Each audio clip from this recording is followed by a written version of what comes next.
Wrapping up Chapter 7, we now are going to talk primarily about endocrine control mechanisms, these negative feedback pathways that many endocrine systems employ for proper dosage, shall we say, in our bloodstreams, in our bodies. Long distance response pathways, you might recall from our Chapter 1 lecture, are often called reflex pathways. In this case, we are including at least part or all involving diffusible endocrine signals. We are going to spend a fair amount of time on this concept of an endocrine axis, which again is that sort of classic multiple nested feedback pathway. And let's walk through the steps, and I'll kind of give you the setup for this. So you have some kind of a stimulus, some kind of a change, something that will trigger receptor cells. In an endocrine axis, that initial stimulus, that initial sensor is going to be the hypothalamus. Neurons in the hypothalamus actually don't have a blood-brain barrier like the rest of the central nervous system. They are directly interfaced with the blood plasma in a way that the rest of the nervous system is protected. In any case, it will sense the change, it will sense the stimulus. That's the input signal, is that stimulus. It will decide whether or not that stimulus is sufficient to merit a response in this situation. That's what I mean by integration, is basically decision or deciding which pathway to send out. That output is actually a hormone. So the hypothalamus will release a hormone that diffuses to its target. In this case, the target is endocrine cells in the anterior pituitary. That anterior pituitary then will decide whether or not to send out an additional hormone. And so this repeats. So the target is the anterior pituitary, and it is receiving the stimulus of hormone from the hypothalamus. It is the sensor for this hormone. So that input signal arrives, it's sufficient, okay? We have sufficiency, and we're going to send out another hormone. That hormone then diffuses to another endocrine gland. In this case, we have the adrenal cortex listed here. So there were specific adrenocorticotrope cells, it's a mouthful I know, that will secrete a hormone that the adrenal cortex will be sensitive to. That in turn repeats the process. So we have the stimulus, which in this case is the hormone from the anterior pituitary. The sensor there receives the input signal. It decides if that signal is sufficient for an output. In this case, now we have what I call an effector hormone. You might say a terminal hormone. It's not really, it's hard to know. But I would say effector hormone because it's going to non-endocrine tissues. All right.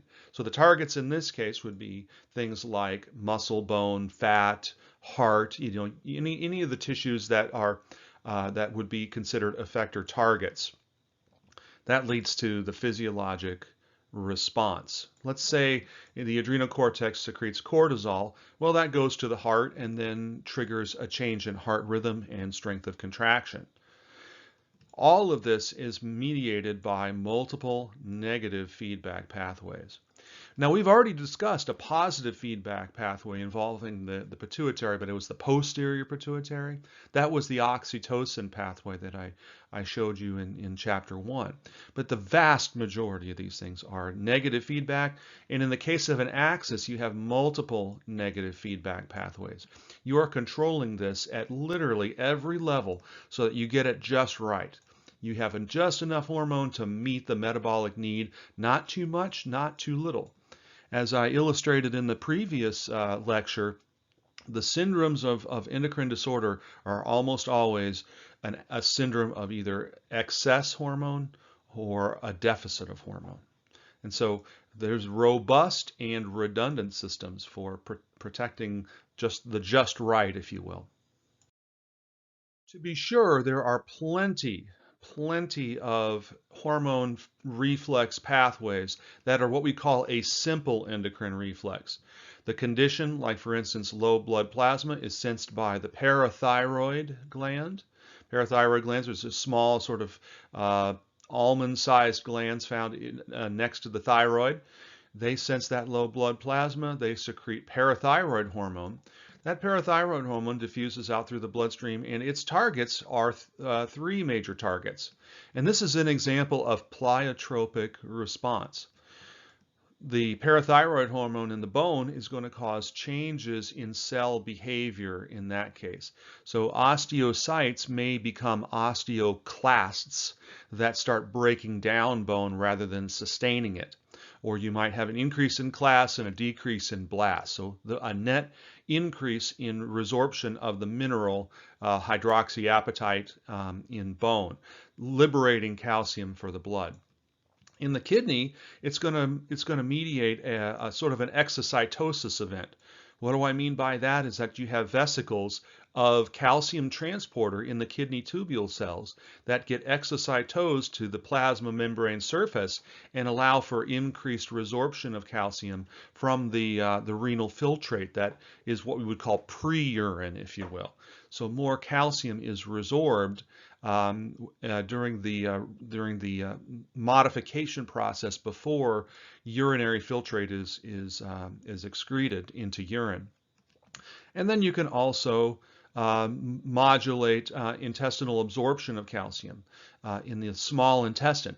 So pleiotropic, this is a perfect example of pleiotropic effect. You have different types of responses in different tissues to the same signal. But the net is systemically is that blood calcium rises, and that alleviates the symptom that triggered the parathyroid in the first place. So this is a simple negative feedback pathway. And now on to the more complicated scenario of the classic anterior pituitary hypothalamus axis. So we have our stimulus here. The stimulus is perceived and integrated by the hypothalamus. The hypothalamus, the cells there that perceive this, will release a hormone, and they call it a trophic hormone. Sometimes it'll be referred to as a releasing hormone. Okay, when you see it in the literature, or you might see it, you might see an RH abbreviation like CRH or TRH. In any case, the functional category is of a trophic hormone. What do we mean by trophic? It means that as we know it, its sole purpose is to elicit a hormone from the target tissue that it is stimulating. So this trophic hormone from the hypothalamus diffuses through the portal system that I'll discuss in a little bit, and stimulates a specific population of endocrine cells in the anterior pituitary that leads to them secreting another trophic hormone. This hormone can feed back to the hypothalamus, so that's what the short loop is. So here's your first negative feedback pathway. But that trophic hormone, again, what is a trophic hormone? It is a hormone whose sole purpose is to elicit an additional hormone.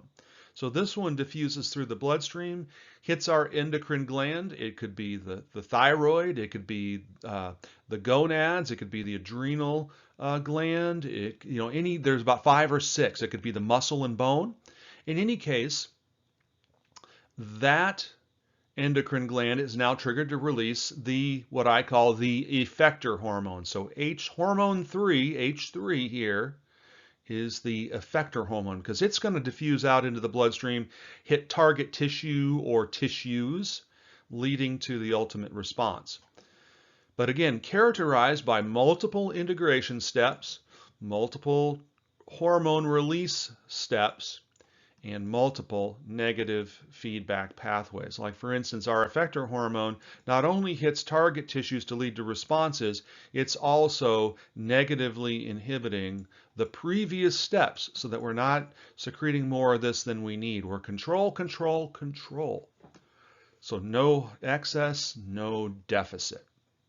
That's all an axis is just taking that simple feedback pathway and multiplying it across 2 or 3 levels. Now I just found this figure and I really love it, but for one thing. The one thing is that all of our Silverthorne pictures, the anterior pituitary is on the left. Okay, this is showing it in a mirror image. So the anterior pituitary is on the right and the posterior pituitary is on the left. So here's that axis in play. So here's our hypothalamus. It secretes trophic hormone, releasing hormones that diffuse through this portal system to the endocrine cells in the anterior pituitary. And again, one releasing hormone is going to stimulate probably just one of these 4 or 5 targets. Each of these targets is unique for whatever releasing hormone, whatever trophic hormone is being released by the hypothalamus. Then they release their hormone and it goes out into the endocrine tissue for final, axis completion, if you will. But I love this picture because it shows a nice juxtaposition of the anterior and posterior pituitary that you don't really see in Silverthornes images. So the anterior pituitary has this portal system. There's a capillary bed right here that condenses into a common vein. They call it a vein because it's on its way back to the heart, but before it gets to the heart, it bifurcates again into a second capillary bed. It bifurcates into a second capillary bed and then recondenses. So we have capillary beds in series, usually in most of the vascular circuits, with the exception of 3 major ones. It's a single capillary bed and then back to the heart. That's what portal vein means, is that it's on its way to another capillary bed rather than returning directly to the heart. So I like this picture from an anatomical perspective. The posterior pituitary, on the other hand, the neurons are stimulated and they secrete neurohormone directly into a capillary bed. Again, this is a single capillary bed leading back to the heart. So this is the major difference between the anterior and posterior pituitaries. And these two tissues originate from different embryonal precursors. And it's an amazing dance of patterning and development that they actually grow together to form these separate tissues. Here's Silverthorne's image. It's just a mirror image of the previous one. Again, showing the fact that we have the hypothalamus secreting hormones into this first capillary bed. These are the releasing hormones. These are trophic hormones that diffuse through the capillary bed down to the specific target, one of 5 or 6 targets in the anterior pituitary in the second capillary bed, causing release of yet another trophic hormone. And that trophic hormone, depending on which one it is, diffuses out through the bloodstream to one of the endocrine target tissues out here. And there are 5 or 6 different kinds of endocrine target tissues. Those in turn will release hormone. Musculoskeletal is a little bit different, but we can kind of generalize anyway. For instance, mammaries or thyroids, adrenals, or gonads are all endocrine organs in the classic sense, and they in turn will release their hormone, which will affect the systemic effector tissues. And just another picture showing the same thing. If you haven't seen enough of these pictures, again, it's just trying to help you relate these concepts. What is a trophic hormone? It's either a releasing hormone coming from the hypothalamus, or it's the trophic hormone coming from the anterior pituitary. And the definition is that they stimulate the release of a subsequent hormone. So here's H1. These are the releasing hormones. You see RHs, RHs, RHs. They're all trophic hormones, and the H1 designation is what Silverthorne gives it. It's the first hormone in the sequence. H2 are the hormones being stimulated by the releasing hormones. So that's the input is the releasing hormones. Is there a sufficient amount of releasing hormone to release the hormone going out to this H2? Again, it's another trophic hormone. That trophic hormone, or sometimes if you read some of the British stuff, it'll say tropic. There's no H there, but in the American lexicon, there's an H. It's releasing another trophic hormone designated H2 by Silverthorne. And that goes out, and again, another decision pathway on whether or not to secrete what I call the effector hormone. The effector hormone, the primary, the terminal hormone, whatever you want to call it, it's the one that's going to non-endocrine tissue, leading to physiologic response. Again, always with these intermediate negative feedback steps to dial these things down before they become overloaded in the case of the physiologic response. My hope is that you're getting comfortable enough with the Silverthorneograms that you can actually interpret them. That is more important in many cases than the basic knowledge that you might think you should be learning. And that's, I mean, I don't want to discredit the knowledge. That's important. It's a context. But out in clinical situations, you're going to keep learning. So I want to help you not only with the basic contextual knowledge, but also the ability to gain new knowledge and to have interpretive skills. And here's an example. This is a complication of the endocrine axis associated with the pituitary, the anterior pituitary. So we start with the hypothalamus, straight up. It releases its trophic hormone. Okay, there's some stimulus here that causes this GHRH, growth hormone releasing hormone. Okay, it's releasing that trophic hormone. Again, you don't see the capillary beds here. There's a capillary bed here and there's one here. That's presumed that you know the anatomy well enough, if you know what I mean. It goes down to these growth hormone endocrine cells in the anterior pituitary. And if enough of this GHRH, this releasing hormone, trophic hormone, is here, and that's what these little circles are. These circles are molecules of that GHRH. This cell will then release its trophic hormone, growth hormone, HGH, you might have heard of that, human growth hormone. Those are the little squares here. Now, there are two fates. Rather than the classic axis, this growth hormone also can be an effector hormone. So it's a trophic hormone, but it will also be an effector hormone. It can bypass and go straight to the bones and soft tissue to trigger growth. In that way, it is not like the classic pituitary axis. It's skipping a step. But hold on a second. This growth hormone, and you see it as the squares here, this growth hormone will pass through the liver and stimulate hepatocytes to release another hormone. So this pathway through the liver right here is the classic axis.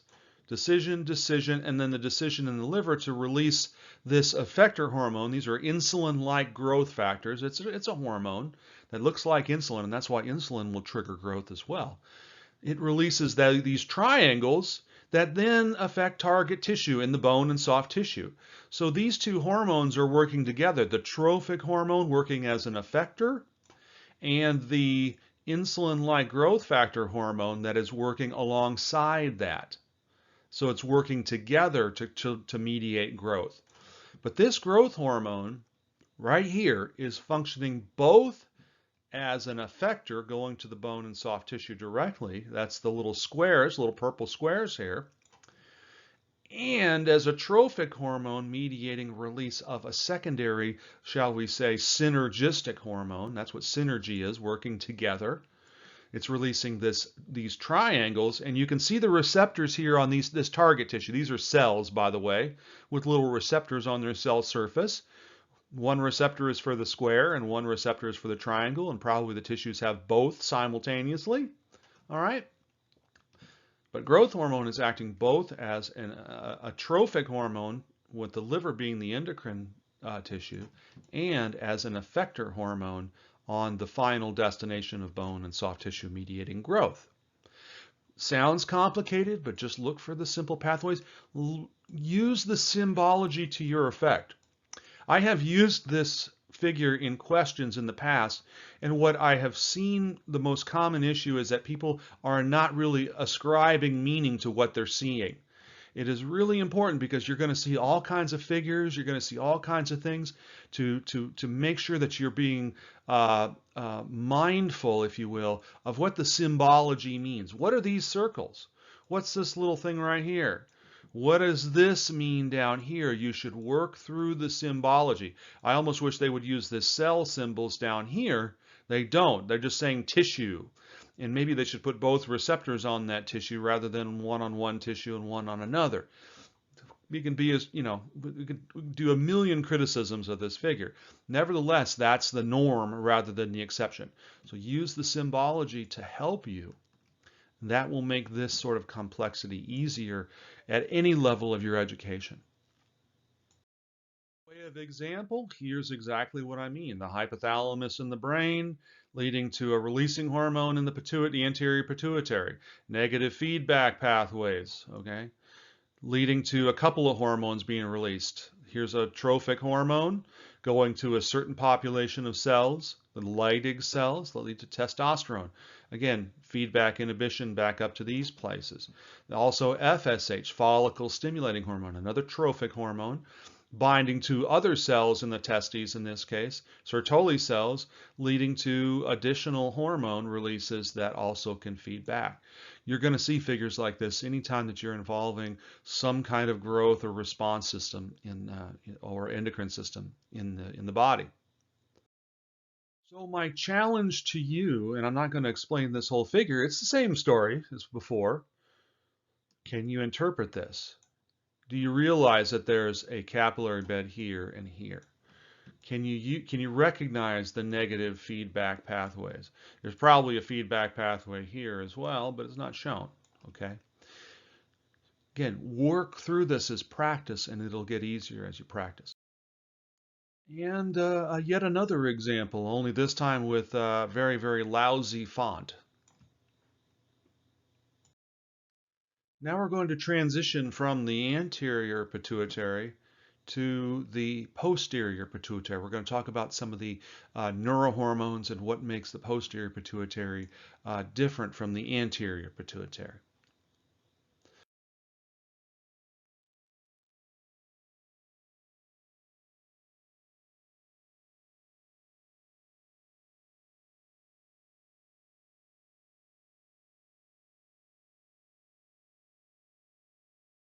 Before we drill down just a little bit into the posterior pituitary, I want to summarize the major groups of neurohormones and the two major organs that secrete them. The hypothalamus is one of those two organs, that structure in the brain. It releases via the posterior pituitary. The posterior pituitary is just the axons and presynaptic terminals of neurons arising from the hypothalamus. So it's like white matter in that way. It releases peptide and catecholamine forms of hormones. An example of a peptide hormone is oxytocin. So we've talked about oxytocin before, and this is actually a series of amino acids here. In fact, there's tyrosine right there. There's a little tyrosine side group. And speaking of tyrosine side groups, the other major form of hormone that is an amino acid derived, and they all have this catechol moiety, and they, like I said, they're derived from tyrosine. The adrenal medulla is another major source of neurohormones, and they consider those the precursors of adrenal medulla endocrine cells are in fact neurons, and that's why they keep them in the neuron family, if you will. The adrenal medulla is releasing two major catecholamines, epinephrine and norepinephrine, and we're going to be talking about those in chapter 11 with the sympathetic and parasympathetic pathways. The outer layer of the adrenal medulla is where you see those steroids coming from, but that's not a neurohormone. It's a different tissue. So here's the picture of the posterior pituitary and the secretion mechanism steps here, showing two of the peptide hormones that are released by the posterior pituitary. There's oxytocin again, and yeah, there's that tyrosine I saw. And here's a closely related peptide hormone with a very, very different effect. Oxytocin targets breast tissue and uterine tissue and other areas of the brain, as a matter of fact. Oxytocin is considered the hormone of love, by the way. Vasopressin, while closely related in terms of its structure, actually goes to the kidneys and mediates blood pressure. But in any case, those neurohormones are manufactured up in the cell bodies of these neurons in the hypothalamus, and they package them in vesicles and use motor proteins to transport them down this long axis to the posterior pituitary where they await secretion. When the proper signal comes along, those vesicles are exocytosed, and we have those neurohormones traveling to their target tissues. Again, no intermediate steps here. Most of these pathways are fairly direct feedback mechanisms. In the case of oxytocin, if we're talking about uterine contraction, that's a positive feedback. A lot of these other ones are negative. So here's that neurohormone. It's packaged in vesicles, transported by vesicular active transport. We're going to call that axonal transport when we get to chapter 8, to the posterior pituitary, where there is a capillary bed running through here. So those vesicles are awaiting the signal for release, and when they receive that signal, they are released into that capillary bed and circulate through the systemic vasculature. So to summarize endocrine control, you're talking about either simple or multiple feedback loops. Here's a simple feedback loop nested inside a larger system of multiple feedback loops. Some control systems are just simple. Some involve many steps. So that's why we want to understand the concept of an axis. And the reason being, and I've got a figure of cells here, is that if you have an endocrine disorder, maybe it's a problem in the hypothalamus, like perhaps they had a stroke and it affected the hypothalamus, or the cells aren't working here. Maybe there is an infarct. That's a very, very common syndrome of hypopituitary situations where the blood doesn't flow properly through the portal system to the anterior pituitary cells down here.